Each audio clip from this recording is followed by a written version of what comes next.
ปิดภาพมาบาดนี้ก็อยู่เฮือนน้องก็เลยให้เพิ่นผสมปูนสม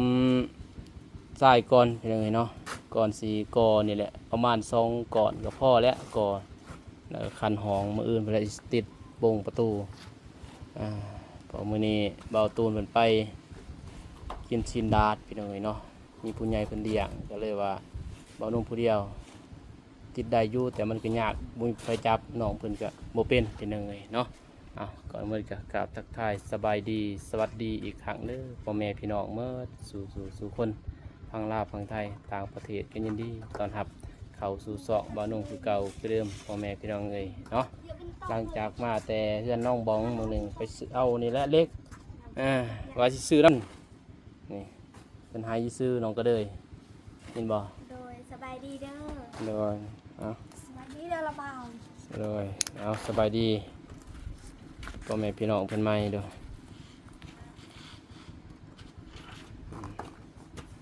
สบายดีเพิ่นละเบานุ่งสบายดีพ่อแม่ผู้ใหญ่ใจบุญทุกท่านสบายดี FC ฝั่งไทยฝั่งลาวหรือต่างประเทศและบ้านเฮาโคสบายดีสวัสดีเบิดสุขคนเด้อโดยพี่น้องเอ้ยเนาะ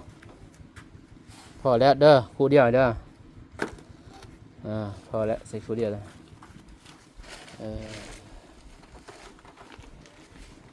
เลยดีพอแล้วน้องทิพจันทร์จับปองบ่มาเห็นเดียงมาแต่งตัวหล่อๆใส่ทรงบ่ขาวใส่ผ้าเด้น้องก็เลยเรือนครัวคือว่าผ้าตัวนี้ล่มแล้วพี่น้องว่าอยู่ล่มเซยเนาะน้องก็เลยโดยเซย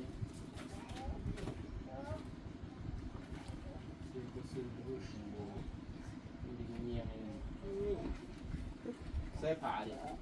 เรือนครัวทิพเอาให้แน่ยูหัน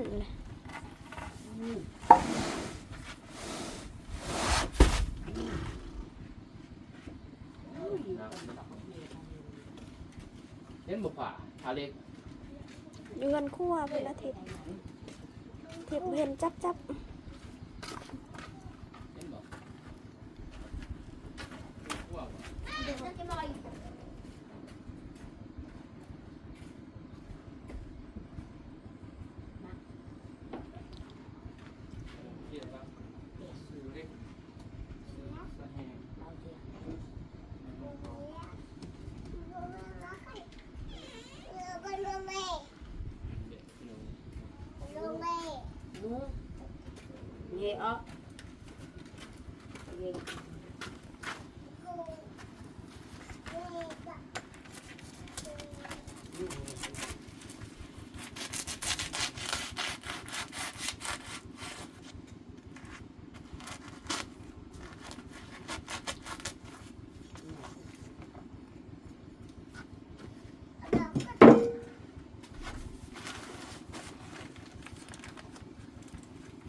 โบมน้ำบ่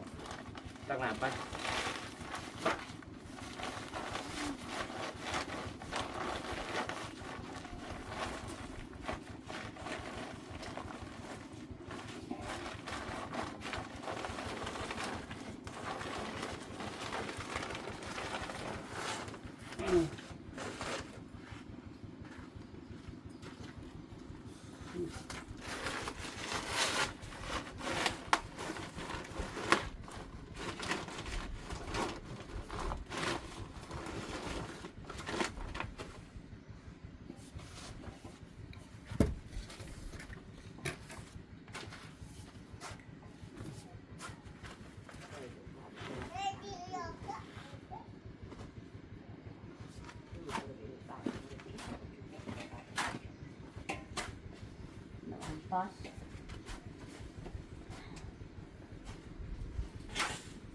ที่แรกจะเอาเห็นแล้วก็ออกเลย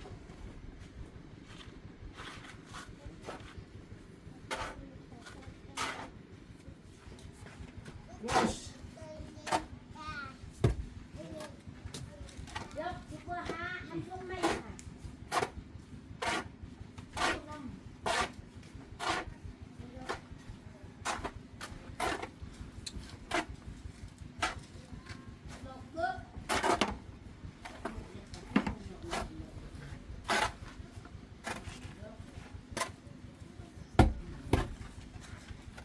น้องเอ้ย ตามอัดเต่าโลด ออกกำลังกาย เฮ้ยนี่ ให้ทุกคนเฒ่าได้อยู่เฮือนเนาะ อาจจะมอย มันเฒ่าสิอยู่เฮือนพี่น้อง ร้าน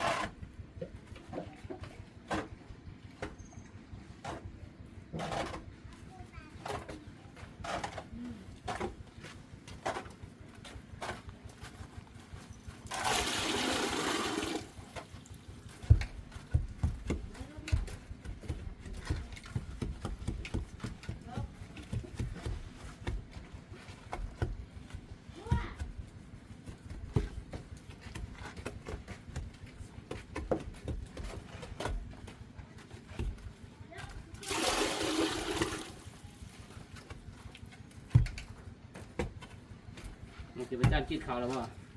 โดย กินแล้ว โดย ได้ยังกิน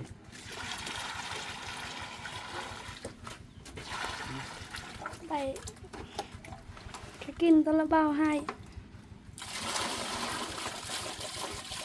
มีเหรอ โดย มี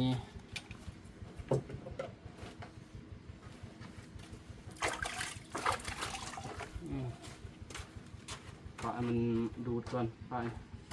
มันจะเมื่อยกินผสมเหรอเอาตัวไปเอาพี่น้องเอ้ยมันนึงบริใส่ไม้ซ้ำคือเราใส่ไม้เน็บคืออยู่คอน้องก็เด้ยก็เน็บอยู่คอ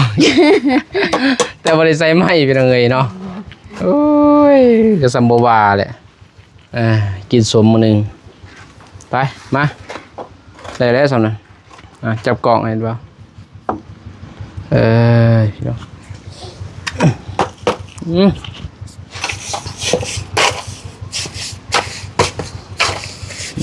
พี่งามแล้วสิหลายลีเนาะสิมันจะบ่พอเนี่ยมันจะบ่เทิงในบ้านนี่ก็เลยมีตังค์บ่ มี ตังค์นี่ได้สูงอยู่บ่ตังค์เฮ็ดจังได๋บาดนี่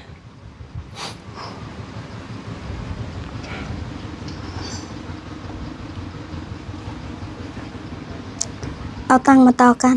เรียน ฮะ ต่อ เอาตังค์มาต่อ โดย ได้บ่ นี่ กดเลยกดได้บ่ โดย โอ้ยพี่น้องเอ้ยบ่มีบางน้องก็บ่สูงบางตูนก็บ่สูงคือกันเนาะ โดย น้องก็เลยสิแน่สูง เฮ็ดจังได๋บาดนี่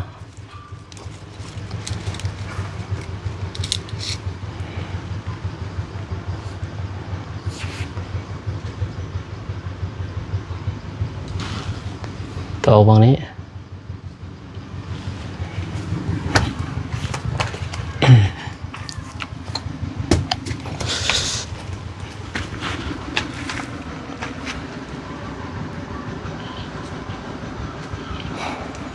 ปล่อยพระเขาเฮือน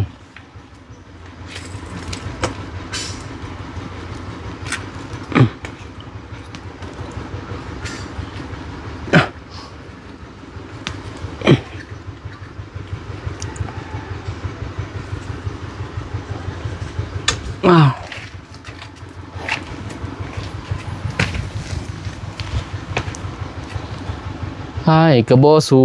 งหนักลีเนาะก็เลย โดย มีแต่คนบ่สูงพี่น้องมีแต่ปุ๊กแมทโอ้ยตึกตาเนี่ยไปใส่น้องที่ประจัน ไปพุ่นเพิ่นเมื่อเขาเดียว มาเฮือน โดยแบบเพิ่นมีธุระ เอาเลย เพิ่นมาเบิ่งแม่เพิ่นเขาเดียว เราเจ็บบ่ โดยแม่เพิ่นบ่สบาย อ้าวเป็นหยังเป็นไข้บ่ มึนเพิ่นแม่เพิ่นมึน มึนมือ โดยมึนตึนมือ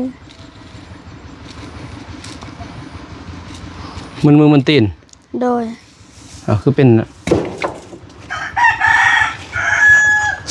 อุ้ยโอ้โหลิกระปูเลย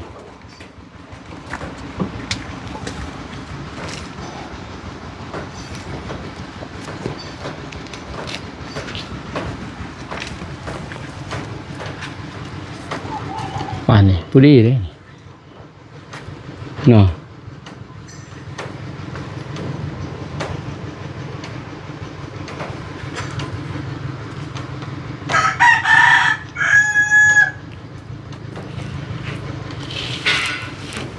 ดีงามนี่เป็นซ้ำนี่เลยคือเฉพาะแหละความสูง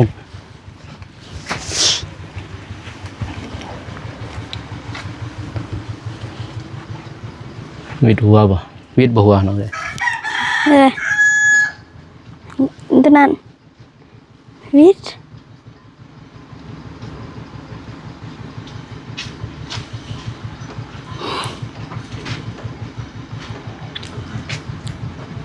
รีวิดหัวเลยพี่น้อง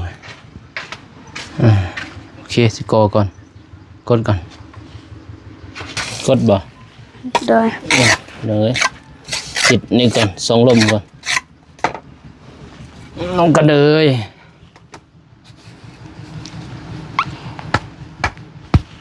เห็ดคือบอกตูนซื้อส่องลมให้น้องบองให้น้องมันสีเหลือกไปเลือกโตส่องลมแบบส่องเห็นเลย มันมีได้จ้ะวะ โดย ตัวแบบส่องเห็นเลยได้ส่องลมตัวน่ะจนได้เปลี่ยนไม้พี่น้องเลย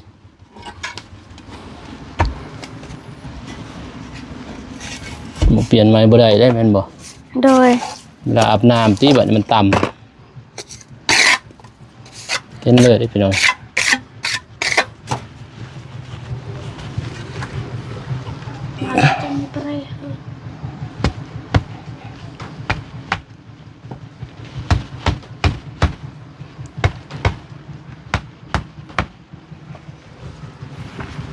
ส่องลม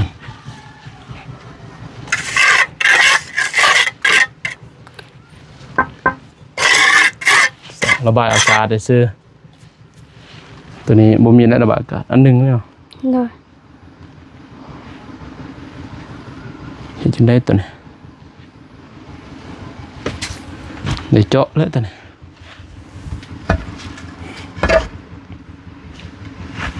พอดีงามเลยเนาะใช่ผ่าป้าผ่า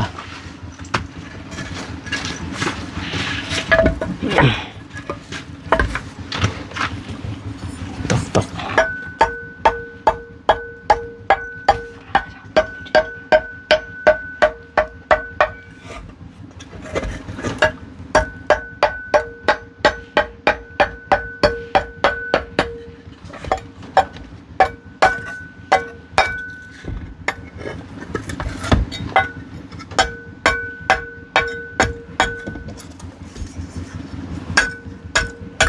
บ่แข็งดอก โดยปูน คือเดี๋ยวนี้อะฮะ ได้อยู่ดอกเนาะ โดย ได้อยู่ดอกพี่น้อยจะหน่อยสิใส่มันไม่เป็นไรแต่ก็ต่อได้เด้อ เพราะว่ามันเป็นปูนเด้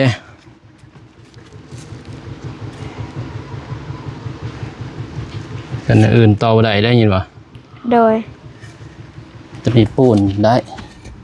ก็ไม่อาบ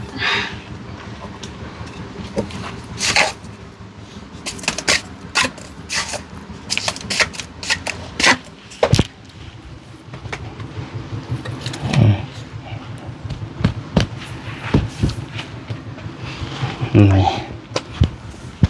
เก็บเลยบ่ให้เขาเห็นเลยตอนนี้ผู้หนึ่งบ่ให้เห็นเลยเนาะ โดย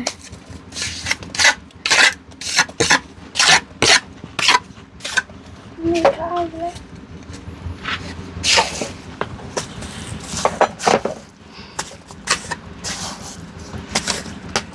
ไป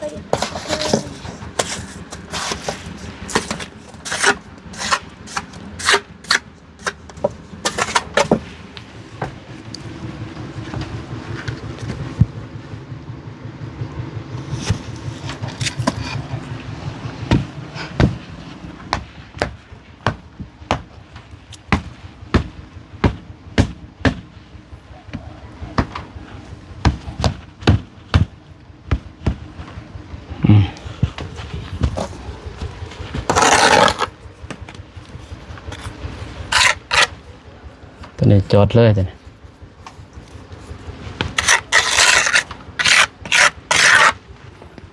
ขักรถนะ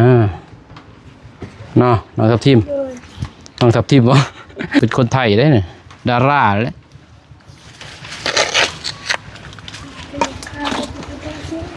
น้องเคยเนาะ โดย เป็นดาราเลยดารา27เป็นไง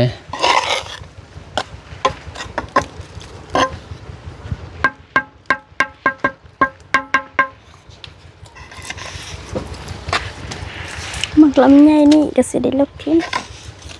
บลุกแล้ว ทานใหญ่สังกะสีแล้วเขา ผ้าเห็ดหมเด้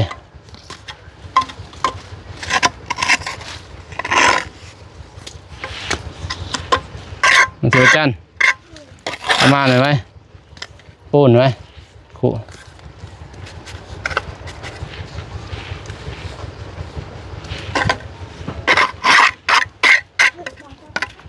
ปูน จักซื้อบ่ซื้อพี่น้องเอ้ย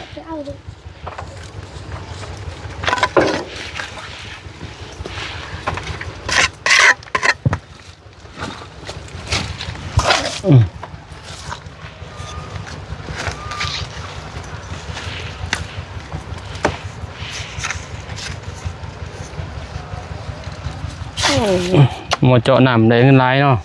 โดย เจาะทั้งนี้ทั้งนั้นปีนี้เขาบ้านอันนี้ก็เขาเจาะหมดบ้าน ได้เงินกาแฟเนาะ โดย กาแฟดีพี่น้อง พวกตัวมาเจาะมันแต่พวกน้องกับพวกที่พระจันทร์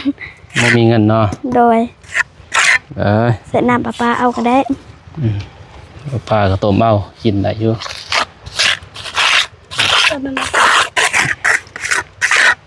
บ่ต้มมันก็อยากย่านแน่ได้พี่น้องเอ้ยไปไปพุ่น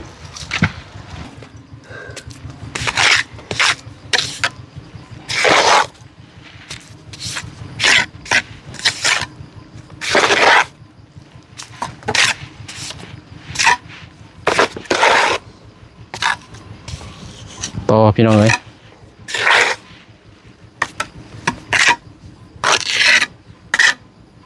มาน้องเอาลงตัวนี้เอามาตัวนั้นนั่นนี่แค่นี้จับเหยียบบนเหยียบปากแตกเลย มาบอก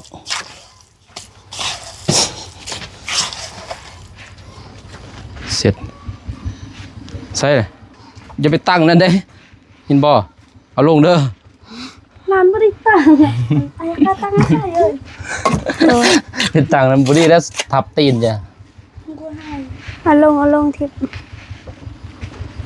เอาลงมาสบายลงจง โอ้ยจำไว้คุมสุกไปตอนนี้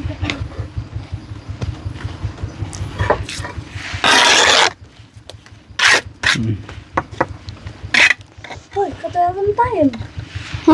กระเตยมันเต้นเป็น มา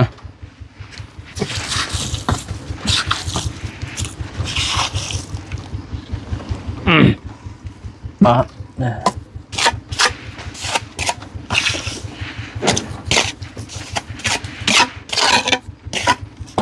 บริเห็นหาดพี่น้องเอ้ยเห็ดแบบนี้เอามีหาดง่าย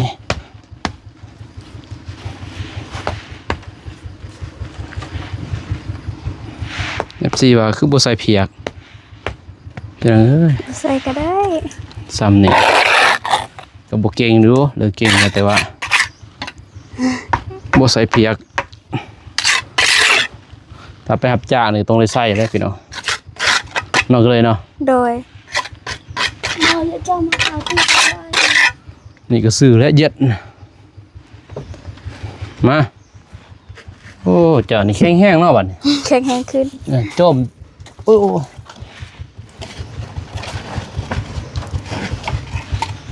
เช็ด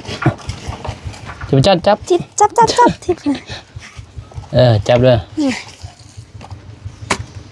พี่กี่บุแข็งแห้งพี่น้องเลยนี่โอ้คักแล้วเสือแล้ว เป็นเห็ดเลยนะสิประจัน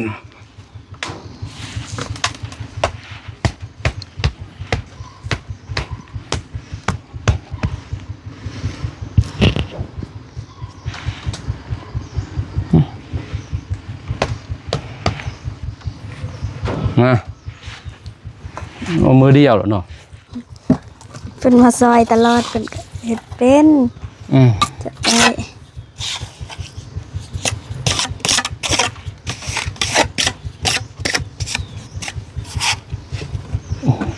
ซื้อยาหรือบ่แม่บ่ทิพย์เจ้ามา ไปซื้อแล้วบ่ยา บูฮูเพิ่นว่าบ่ได้ซื้อมั้ง